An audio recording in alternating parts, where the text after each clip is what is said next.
It's all new tonight. A federal judge has permanently struck down multiple Arkansas laws involving canvassing, saying they violate the First Amendment.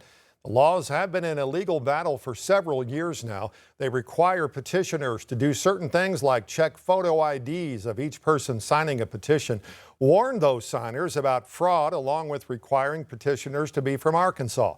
In today's ruling, the federal judge said the state cannot enforce any residency requirements or paying canvassers per signature. Judge also ruled the ID and fraud warning requirements are unconstitutional.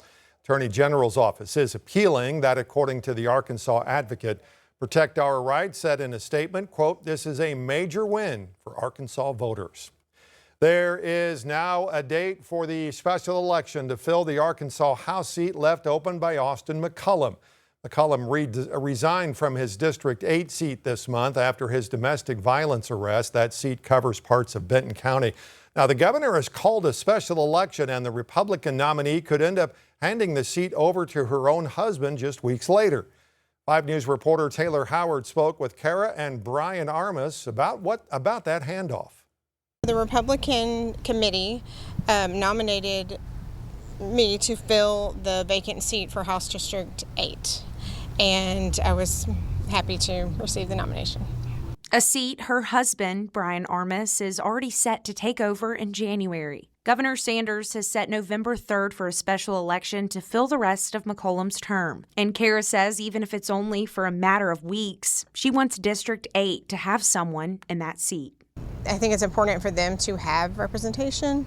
If there were an emergency or like a special session call, they wouldn't have representation as of now. The legislature isn't in regular session right now, but Kara says she could help constituents with problems at home and pass their concerns along for the 2027 session. And she may have someone running against her. The Benton County Democratic Party tells 5 News it plans to hold a convention soon to nominate a candidate for the special election. That deadline is next Friday. If Kara wins, the seat would stay in the family, but change hands again in January. Ultimately, it's Kara's seat until, assuming she wins, it's Kara's seat until noon on January 11th. After that, it's my seat. But we talked about this earlier today. It's not either one of our seats. It's the people's seat. The two say they agree on a lot, and Kara says if they don't, there's a pretty simple rule. I think as long as it is my, elected position, then I would make the final decision on a disagreement, and then when he takes over in January, it'll be his final decision, of course. In Rogers, covering news where you live, Taylor Howard, 5 News. Benton County Democrats have not yet announced who it may nominate or when that decision will be made. Meanwhile, we did get some clarity tonight on what the change of government question will look like on the Fort Smith ballot. City attorney said during Tuesday's directors meeting, the citizen-led petition should withdraw its proposal to avoid a legal hurdle. But now the city attorney reversed that reasoning. The petition was not withdrawn, and voters will only see one question on the ballot. Voters will decide on changing from an administrative to a mayoral form of government. Fort Smith and Siloam Springs, by the way, the only administrative governments in the state. Some University of Arkansas Fayetteville students are sleeping somewhere else after a late-night water leak forced 450 out of Reed Hall.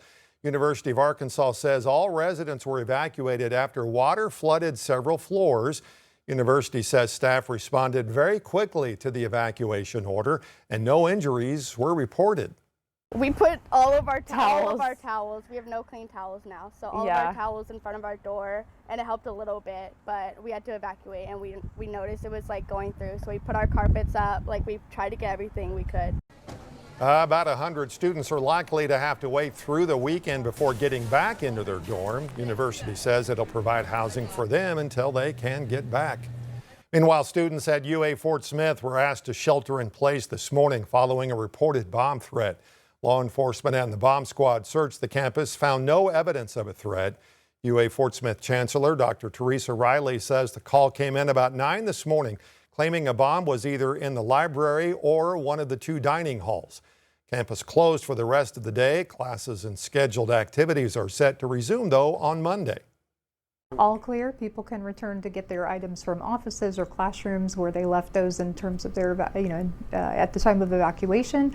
We're not going to have any other operation on campus today. We think we've probably gone through enough as it is, and we're going to let everybody go home, have the weekend to regroup, and then start back up on Monday. The chancellor said the university did get the all clear about 1:40 this afternoon, calling the incident a swatting attack.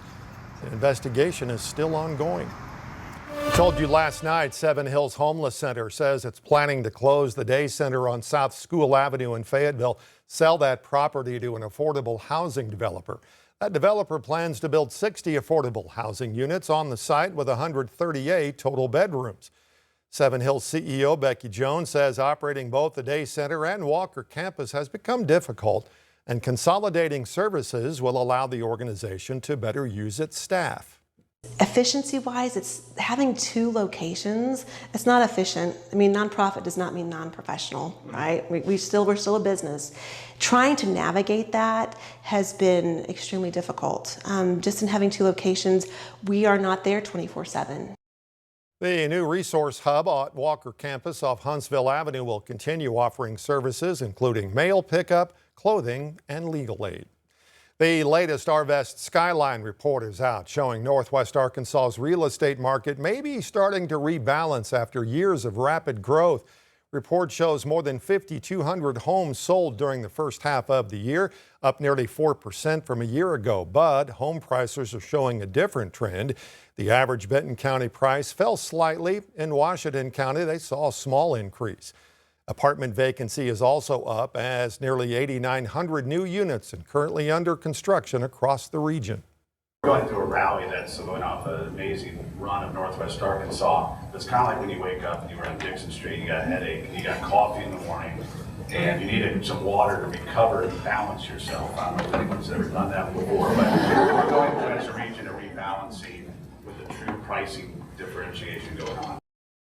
Even with more apartments available, rent is still rising. The report puts the average monthly rent at about $1,145 a month, nearly 5% higher than just a year ago. A very special afternoon in Fort Smith today as a native became a forever part of the city.